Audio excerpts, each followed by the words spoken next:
Guys, നമ്മൾ ഇന്ന് സംസാരിക്കാൻ പോകുന്നത് കേരള ബ്ലാസ്റ്റേഴ്സിന്റെ മുൻ പരിശീലനമായിട്ടുള്ള ഇവാൻ മുക്കോമനോവിച്ച് ഒരു ഇന്റർവ്യൂവിൽ പറഞ്ഞിട്ടുള്ള ചില കാര്യങ്ങളാണ്. അപ്പോൾ ഇവാനുമായി ബന്ധപ്പെട്ട് ഇപ്പം നാഷണൽ ടീമിന്റെ പരിശീലന സ്ഥാനത്തേക്ക് എത്താമെന്ന തരത്തിൽ ചില റൂമേഴ്സും കാര്യങ്ങളും ഉണ്ടായിരുന്നു. ഈ ഇന്റർവ്യൂ ഒക്കെ വായിച്ച സമയത്ത് എനിക്ക് മനസ്സിലായിട്ടുള്ളത് അദ്ദേഹം ഈ ഒരു ദൗത്യം ഏറ്റെടുക്കില്ല എന്ന് പറയുന്നൊരു കാര്യമാണ്. അപ്പം അദ്ദേഹം പറയുന്ന ആദ്യത്തെ ഒരു കാര്യം, അതായത് ഇന്ത്യൻ ഫുട്ബോളുമായി ബന്ധപ്പെട്ടിട്ടുള്ള ഒരു ചോദ്യത്തിന് അദ്ദേഹത്തിൻ്റെ ഒരു ഉത്തരം, ഇന്ത്യൻ ഫുട്ബോൾ തകർന്നുകൊണ്ടിരിക്കുകയാണ്, ഒരു പരിശീലനം കണ്ടെത്തേണ്ടതല്ല ഇപ്പോഴത്തെ ഒരു വിഷയം, ഫുട്ബോൾ സംവിധാനത്തിലാണ് മാറ്റം വരേണ്ടത്, ഫെഡറേഷൻ അതിൻ്റെ വഴികളിൽ ഒരു മാറ്റം ഉണ്ടാക്കണം, ഒരു പ്രശ്നം പരിഹരിക്കാനുള്ള ആദ്യ പടി ഒരു പ്രശ്നമുണ്ടെന്ന് അംഗീകരിക്കുക എന്നുള്ളതാണ് അദ്ദേഹം പറയുന്നത്.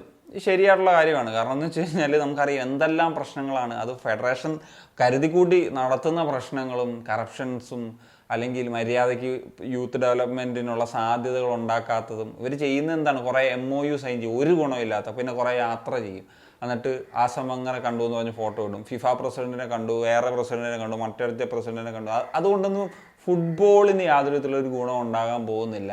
ഒരു പ്രശ്നമുണ്ടെന്ന് പോലും അഡ്രസ്സ് ചെയ്യാൻ റെഡിയല്ല.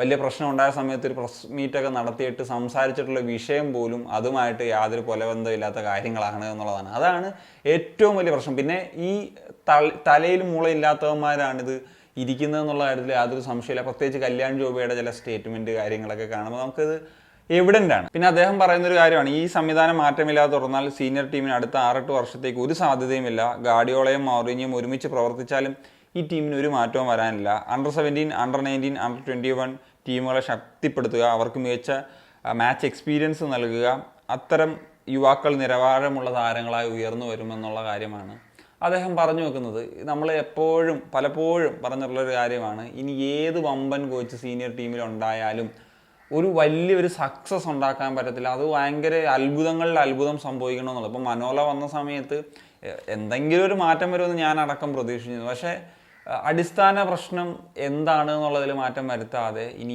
ഏത് കോച്ച് വന്നാലും ഒരു ചെറിയ തോതിൽ ഒരു സക്സസ്ഫുൾ കോച്ച് എന്ന് പറയുന്ന ഒരു സാഹചര്യം ഇന്ത്യൻ നാഷണൽ ടീമിൻ്റെ ഒരു പരിശീലന സ്ഥാനത്തേക്ക് ഒരു ആൾ വരുമ്പോൾ നിലവിലത്തെ സാഹചര്യത്തിൽ ഒട്ടും പോസിബിൾ അല്ല.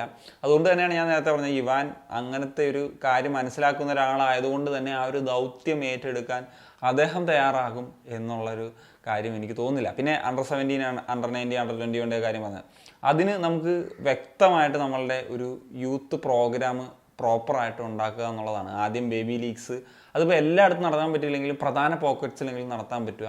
അതുപോലെ യൂത്ത് ലീഗ് മാക്സിമം വ്യാപിപ്പിച്ച് മാക്സിമം മാച്ചസ് കിട്ടുന്ന രീതിയിൽ നമ്മൾ കഴിഞ്ഞ ദിവസം ഇപ്പം ജപ്പാനിലും ഇംഗ്ലണ്ടിലും ഒക്കെ ടീമുകൾക്ക് എത്രത്തോളം മാച്ചസ് കിട്ടുന്ന ഒരു കാര്യം സംസാരിച്ചതാണ്.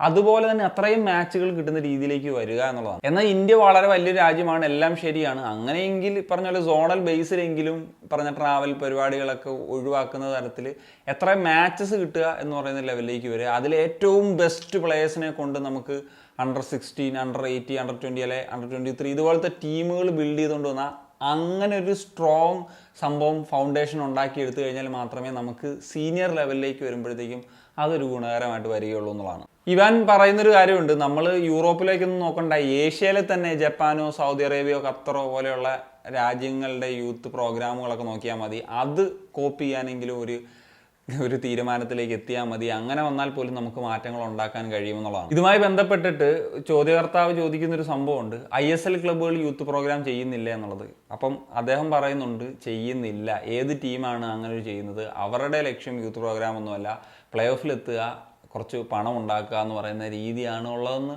പറയുന്നുണ്ട്. ഇനി ആരെങ്കിലും പറയുകയാണ് ഇന്ന ക്ലബ്ബ് എന്നാൽ അത് ചെയ്യുന്നില്ല എന്നുള്ളൊരു കാര്യം, അതായത് ബ്ലാസ്റ്റേഴ്സ് അത് ചെയ്യുന്നില്ല എന്നുള്ളത്.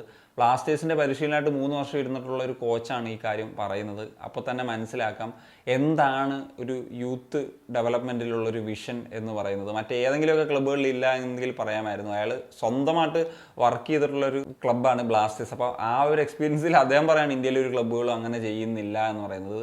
എന്താണെങ്കിലും അറ്റ്ലീസ്റ്റ് അദ്ദേഹം വർക്ക് ചെയ്ത ക്ലബ്ബെങ്കിലും അങ്ങനെ ചെയ്യുന്നില്ല എന്നുള്ള കാര്യം ഉറപ്പാണ് എന്നുള്ള കാര്യം ഇനിയെങ്കിലും മനസ്സിലാക്കുക ഈ വെളുപ്പിക്കാൻ വരുന്നവരൊക്കെ. പിന്നെ ഇവാൻ പറയുന്നൊരു കാര്യമാണ്, പല രാജ്യങ്ങളും പ്രധാനമായിട്ടും ഫോക്കസ് ചെയ്യുന്നത് ലോങ് ടേമിലേക്ക് ഒരു പ്ലാൻ, അത് യൂത്തിൽ ഇൻവെസ്റ്റ് ചെയ്യുന്ന ഒരു പ്ലാനാണ്. എങ്കിൽ മാത്രമേ നമുക്ക് കുറച്ച് വർഷങ്ങൾക്ക് ശേഷം ആ ഒരു ടീം ഡെവലപ്പ് ചെയ്തുകൊണ്ട് കൊണ്ടുവരാൻ പറ്റുള്ളൂ. അങ്ങനെ ഒരു പ്ലാൻ ഉണ്ടാക്കുക എന്നുള്ളതാണ്. നമുക്ക് ഇന്ത്യയിൽ നടക്കാം, പ്ലാനൊന്നും ഒരു കുറവുമില്ല. വിഷൻ 2047 എന്ന് പറയും. അതിനുവേണ്ടി പണിയെടുക്കാൻ ഒരാളും റെഡി ആകുന്നില്ല എന്ന് പറയുന്ന ഒരു സംഭവമാണ് പറയേണ്ടത്.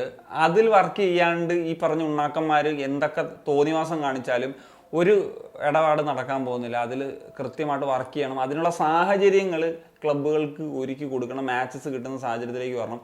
അതിനോടൊപ്പം തന്നെ കോച്ച് ഡെവലപ്മെൻറ്റ് എന്ന് പറയുന്നൊരു പരിപാടി ഏറ്റവും ഇമ്പോർട്ടൻ്റ് ആയിട്ട് ചെയ്യേണ്ടതാണ്. അതിൽ ഒട്ടും തന്നെ ഒരു ബോധവാന്മാരല്ല ഈ ഫെഡറേഷൻ്റെ തലപ്പത്തിരിക്കുന്ന ഉണ്ണാക്കന്മാരെന്നുള്ളത് ഉറപ്പിച്ച് പറയാൻ പറ്റും. കാരണം നമ്പർ ഓഫ് കോച്ചസിൻ്റെ, ക്വാളിറ്റി കോച്ചസിൻ്റെ ഒരു ഇമ്പ്രൂവ്മെൻ്റ് ഉണ്ടായാലും അത് വളരെ ഇമ്പോർട്ടൻ്റ് ആണ്. നമുക്കിപ്പം ഒരു ബിബിയാനോ ഫെർണാണ്ടസ് ഉണ്ട്, പുള്ളി അണ്ടർ 17-ൻ്റെയും കോച്ച് ആക്കണം, അണ്ടർ 20-യുടെ ആക്കണം, ഇപ്പോൾ അണ്ടർ 23-യുടെ ആക്കണം, സീനിയർ ടീമിൻ്റെ ആക്കണമെന്ന് പറഞ്ഞ് ചെയ്യുകയാണ്.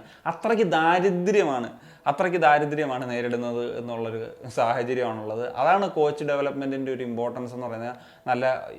അതായത് ഫോറിൻ കോച്ചസിനെ എപ്പോഴും നമുക്ക് ഇത് ചെയ്യാൻ പറ്റത്തില്ല. യൂത്ത് ലെവലിലേക്കൊക്കെ വരുമ്പോൾ പ്ലെയർ ഡെവലപ്മെൻറ്റ് പോലെ തന്നെ വളരെ ഇമ്പോർട്ടൻ്റ് ആയിട്ടുള്ള കാര്യമാണ് കോച്ചസിനെ ഡെവലപ്പ് ചെയ്ത് കൊണ്ടുവരിക എന്ന് പറയുന്നൊരു ഫാക്ടറും. ഇങ്ങനത്തെ കളക്റ്റീവായിട്ടുള്ള ഒരുപാട് കാര്യങ്ങൾ മാത്രമേ ഇന്ത്യൻ ഫുട്ബോളിൽ മാറ്റം ഉണ്ടാക്കുകയുള്ളൂ എന്നുള്ളതാണ്. അപ്പം ഇവാൻ സംസാരിച്ചിട്ടുള്ള കാര്യങ്ങൾ ഒന്ന് ഡിസ്കസ് ചെയ്യുക എന്നുള്ളതാണ് ഈ ഒരു വീഡിയോയിലൂടെ ഉദ്ദേശിച്ചത്. അപ്പോൾ നിങ്ങളുടെ ഒപ്പീനിയൻസ് എന്താണ്? തീർച്ചയായിട്ടും കമ്പോസ് ചെയ്യാൻ പറ്റുക. Signing off.